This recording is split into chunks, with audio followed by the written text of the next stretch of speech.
Hello everyone, welcome to true IAS. इस lecture में बात करते हैं हम लोग आगे प्रोसीड करते हुए preservation of Western Ghats and Eastern Ghats के बारे में। ठीक है, जो वेस्टर्न घाट्स और ईस्टर्न घाट्स हैं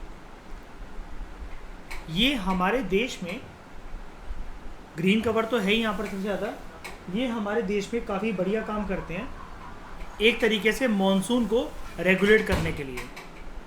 और यहाँ पर जो जंगल हैं दे हैव या they basically nurture rich biodiversity.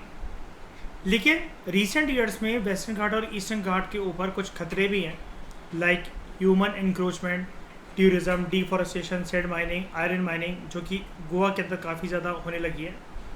They are posing a serious threat to the survival of Western Ghats and Eastern Ghats. छोटी सी बात पहले करते हैं वेस्टर्न घाट्स के बारे में, इसके बारे में जानते हैं। वेस्टर्न घाट जो है they are around in terms of area 1.6 lakh square kilometre and they run from Kanyakumari to Gujarat. ये आपको राइटर मतलब ऐसे बात बता रहा है।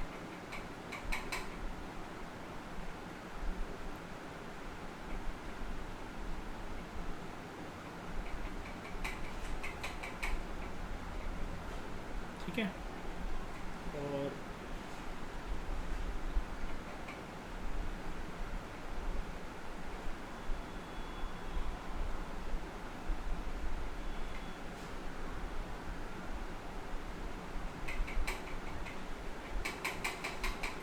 यहाँ पर गुजरात, इधर कन्याकुमारी तमिलनाडु के अंदर 6 राज्यों को टच करते हुए जाता है जो फैला हुआ है वेस्टर्न घाट। महाराष्ट्र, कर्नाटका, तमिलनाडु, केरला, गुजरात और आपका गोवा। वेस्टर्न घाट के अंदर हमें स्पीशीज़ के अंदर हाई डिग्री ऑफ फीचर एक देखने को मिलता है एंडेमिज्म का, एंडेमिक स्पीशीज़। अब एंडेमिज्म स्पीशीज़ मतलब ये जो फीचर है एंडेमिज्म का, ये क्या दिखाता है कि यहाँ की जो स्पीशीज़ हैं वो बेस्ट ग्रोथ अपनी कहाँ कर सकती हैं, इसी रीजन में कहीं या फिर कहीं और भी, इसी रीजन के अंदर। ठीक है, it is one of the 8 hot spots of biological diversity in the world. मैंने आप लोगों को PMFIS के कुछ चैप्टर्स पहले एक बात बताई थी कि हॉटस्पॉट ये कोई ऐसा नहीं है कि जहाँ से वोल्केनो निकल रहा है। जहाँ स्पीशीज डाइवर्सिटी बहुत होती है वहाँ पर हम उस रीजन को हॉटस्पॉट कहते हैं, राइट? हमारे देश में भी और पूरी दुनिया में भी। अब वो कह रहे हैं जो हॉटस्पॉट है, मतलब स्पीशीज भयंकर तरीके से इतनी वैरायटी की कि जिनकी अभी तक सर्च भी पूरी नहीं करी जा चुकी है और भी मिलने की संभावना है, वो होते हैं हॉटस्पॉट। तो श्रेया, इस लेक्चर के बाद मुझे बताना कि ये कह रहा है Western Ghat they are among one of the 8 hotspot. ठीक है, ईस्टर्न घाट भी होंगे। तो ये, लेकिन ये 8 हॉटस्पॉट है क्या हमारे देश के अंदर या फिर दुनिया के अंदर? दुनिया के अंदर। ठीक है, उन सबके नाम चाहिए मुझे अलॉन्ग विद कंट्रीज। ठीक है, ये एक यूनेस्को की वर्ल्ड हेरिटेज साइट भी है। ठीक है गौरव, मयूर, आप सब लोग ये वाला काम करके देना मुझे। फिर बात करते हैं ईस्टर्न घाट्स की। ईस्टर्न घाट जो है they are spread across around near about 75,000 square kilometre. ज़्यादा बड़ा एरिया यानी कि किसका है? ये 75,000 और वो 1.6 लाख किसका है? वेस्टर्न घाट का। And they run from northern Odisha through Andhra Pradesh to Tamil Nadu in the south, passing some parts of Karnataka and Telangana. तो unlike Western Ghats they are discontinuous hills, इसलिए मैंने गैप छोड़ा है अगर आप देख पा रहे हो तो, है ना? बिकॉज दे आर एरोडेड, हाँ they are eroded and cut by Godavari, Mahanadi, Krishna, Kaveri. इसका करेक्ट ऑर्डर बताओ श्रेया इन रिवर्स का।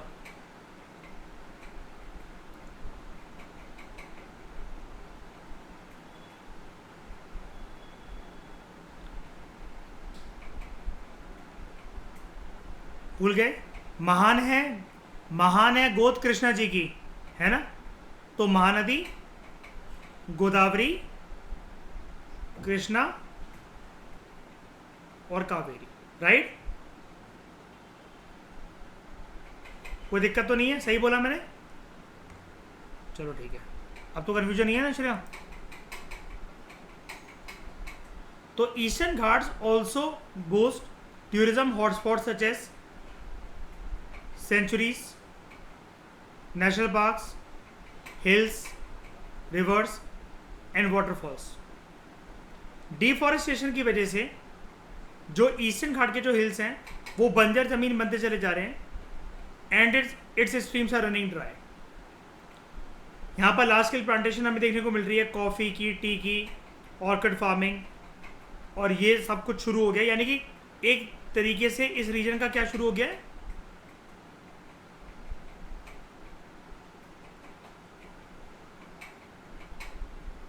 कमर्शलाइजेशन, है ना?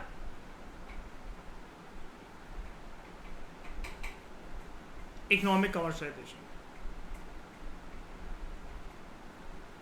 Large scale plantations of coffee, tea and orchids have been raised and valuable trees like sandalwood are removed illegally from Seshachalam hills.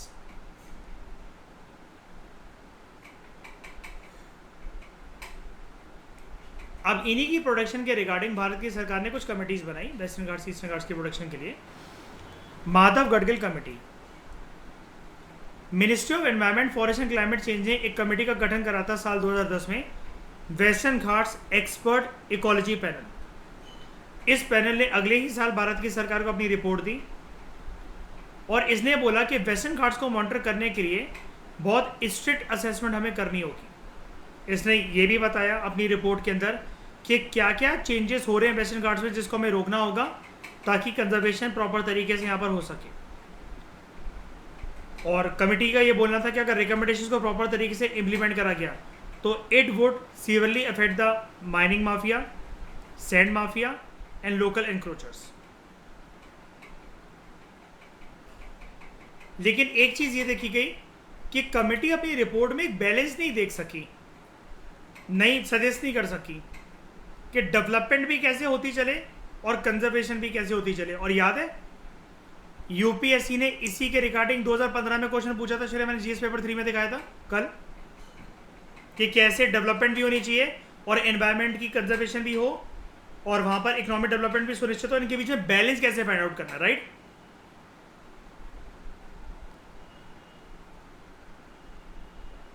उसके बाद Gadgil committee की कुछ recommendations, ये माधव गडगिल कमेटी की बात हो रही है, white western Ghats expert ecology panel. Actually इसने जो रिकमेंडेशंस दी वो जनरली कौन से घाट्स के ऊपर दी? ये वाली कमेटी पैसे किसके लिए बनी थी? वेस्टर्न घाट्स। इस रिपोर्ट में इसने ये रिकमेंड करा कि 64% ऑफ द एरिया ये इकोलॉजिकली सेंसिटिव एरिया है।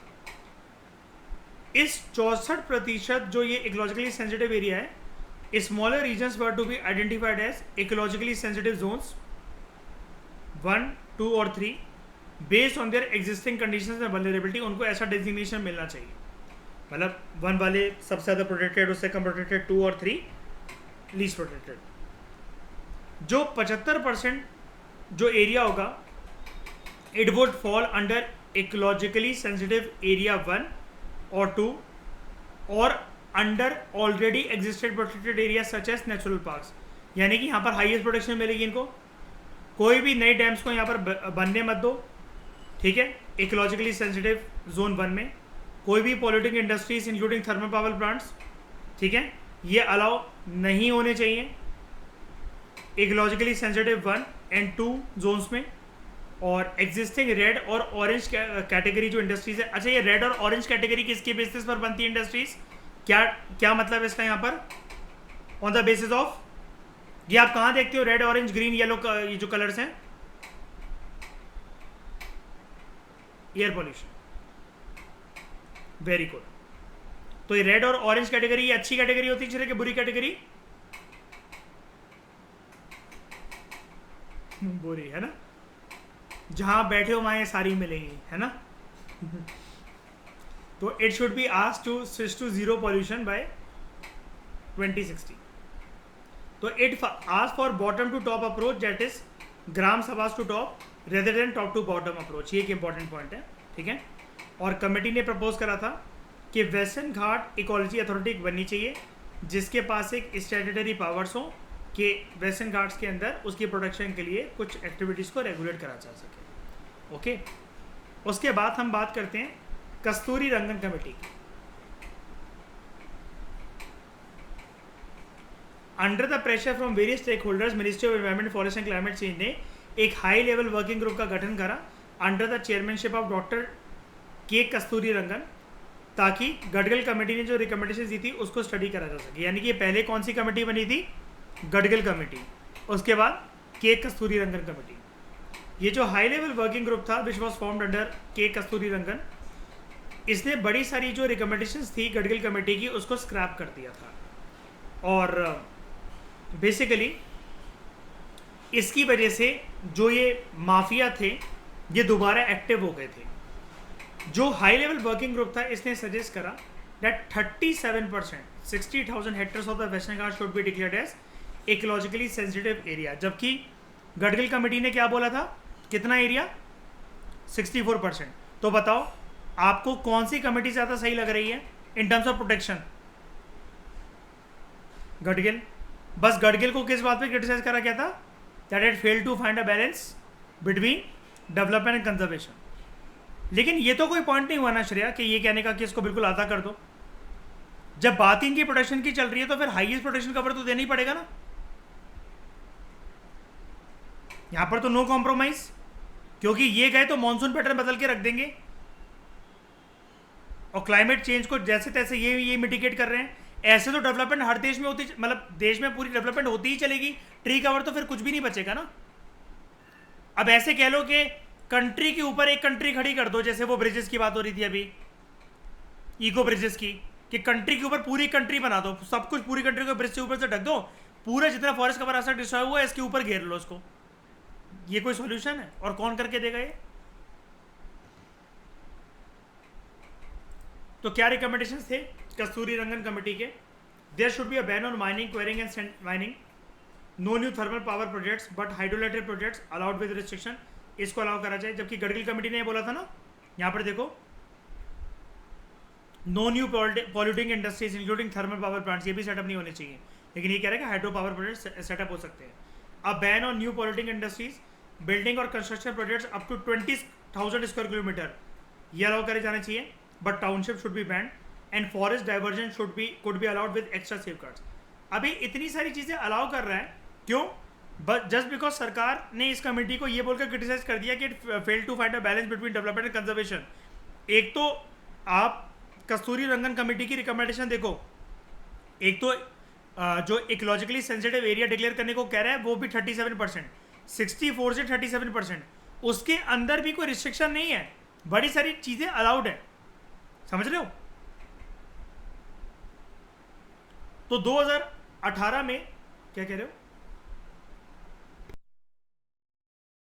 डिफाइन ही नहीं है कोर एरिया, बफर एरिया, से कुछ भी नहीं बोल रखा, बल्कि चीज़ें अलाउ करी गई हैं इसके अंदर. तो 2018 में अक्टूबर में एक नोटिफिकेशन आती है, ठीक है, इसके बारे में पढ़ते हैं. In order to protect Western Ghats, ministry of environment forest and climate change ने नोटिफाई करा था कि वेस्टर्न घाट्स का लगभग जो 57,000 स्क्वायर किलोमीटर का जो एरिया है which is spreaded across 6 states, उसको इकोलॉजिकली सेंसिटिव एरिया हम फाइनली डिक्लेयर करने जा रहे हैं on the base of the committees like Gadgil committee and K Kasturi Rangan committees that be are form. क्योंकि वो तो देखो सरकार को सिर्फ नोटिफिकेशन दे सकती है, सॉरी रिकमेंडेशन दे सकती है ना. नोटिफिकेशन जारी करना या सरकार को क्या करना है वो सरकार को डिसाइड करेगी. Draft notification if it gets final clearance, तो उसकी वजह से ये सारी एक्टिविटीज़ जो है वो बैन हो जाएंगी. Red category industries, construction of thermal power plants, large scale construction, mining, quarrying and sand mining. However जो हाइड्रो पावर प्रोजेक्ट्स हैं, ऑरेंज कैटेगरी जो इंडस्ट्रीज और दूसरी जो एग्जिस्टिंग इंडस्ट्रीज हैं, दे विल बी अलाउड. अब क्या हुआ था, नेशनल ग्रीन ट्राइब्यूनल सरकार के इस बर्ताव से, ये जो सरकार बार बार डिले करी जा रही थी, इससे खफा हो गया था. तो angry at repeated delays in finalising the eco sensitive zones of Western Ghats, national green tribunal ने मार्च 2020 को डेडलाइन रखा था कि यहाँ तक इस टाइम तक आते आते इको सेंसिटिव जोन जो है वेस्टर्न घाट्स के उसको डिक्लेयर कर दो, लेकिन ड्राफ्ट नोटिफिकेशन को आज तक अप्रूवल नहीं मिला है फिर भी।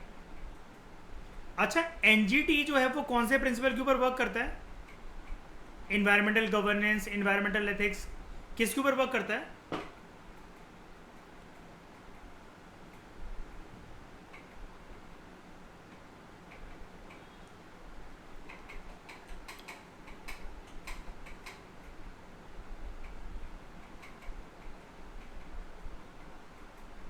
किस प्रिंसिपल के ऊपर वर्क करता है एनजीटी?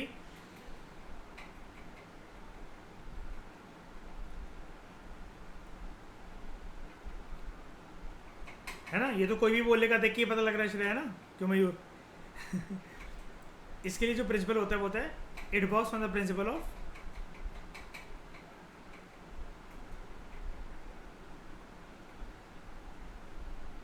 नेचुरल जस्टिस, याद रखना, ठीक है।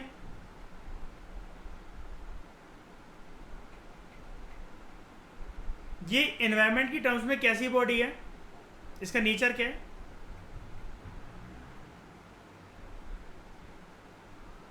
वो तो ठीक है, स्टैट्यूटरी है तो, लेकिन क्या मैं इसको क्वासी जुडिशियल बोल सकता हूँ? इसके जो ऑर्डर्स होते हैं वो मायने रखते हैं कि नहीं रखते हैं? बिल्कुल। इसका हेडक्वार्टर कहाँ है?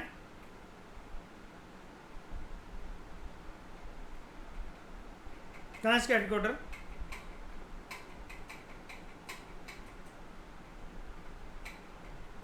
ये बॉडी मतलब मेन ऑफिस के साथ कहाँ वर्क करती है, कहाँ है इसका हेडक्वार्टर?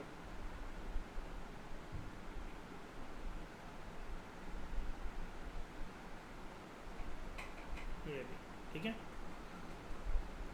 तो इस डिस्कशन में दोस्तों फिलहाल इतना ही। अब हम अगले लेक्चर से बात करेंगे कुछ हिस्टोरिक सिटीजन मूवमेंट्स की, लाइक चिपको मूवमेंट और कुछ आंदोलन की। एंड आप लोगों ने शायद से सुना हो या ना सुना हो, मुझे नहीं पता, ज़रूरी नहीं है वो PMFIS के अंदर ही है, मैं आपको अलग से भी बताऊंगा। आपने जैसे चिपको मूवमेंट सुनी है, आपने एपिको मूवमेंट भी सुनी होगी, है ना, एप्पल की प्रोटेक्शन के लिए, एप्पल फार्मिंग की प्रोटेक्शन के लिए, एप्पल ट्रीज कर्नाटका के अंदर हुई थी एपिको मूवमेंट, है ना। चिपको मूवमेंट उत्तराखंड के साथ एसोसिएटेड है। ऐसी एक ना दलिया जलाओ आंदोलन हुआ था एक, ठीक है। और कुछ ऐसे यूनिक जो आंदोलन जो हुए हैं मैं आपको उसके बारे में बताऊंगा, कुछ ऐसे मूवमेंट्स के बारे में जो कि आपको हेल्प करेंगी GS पेपर 4 में एनवायरमेंटल एथिक्स के आंसर लिखने के लिए। कि कुछ लोग ज़्यादा एथिकल होते हैं, वो सिर्फ अपने ह्यूमन एथिक्स को लेकर सिर्फ ह्यूमन बीइंग का वेलबींग करने के लिए नहीं चलते हैं, वो पर्यावरण के बारे में, कुदरत के बारे में भी काफ़ी सोचते हैं। और फिर आपकी हेल्प ऑब्वियसली बात है उससे होगी। GS पेपर 3 तो टॉपिक है ही इन्वायरमेंट। GS पेपर 2 में जो गवर्नेंस पार्ट है उसमें भी आप फिर इन सारी चीज़ों को यूज़ कर सकोगे। कुछ फेमस पर्सनैलिटीज़ और किसने मूवमेंट लीड करी, लोगों का योगदान क्या रहा, ठीक है, और उसका इम्पैक्ट क्या पड़ा फ्यूचर जनरेशन के ऊपर, वो सारी बातें हम जानेंगे नेक्स्ट लेक्चर में। इस डिस्कशन में फ़िलहाल इतना ही। Thank you very much for discussion.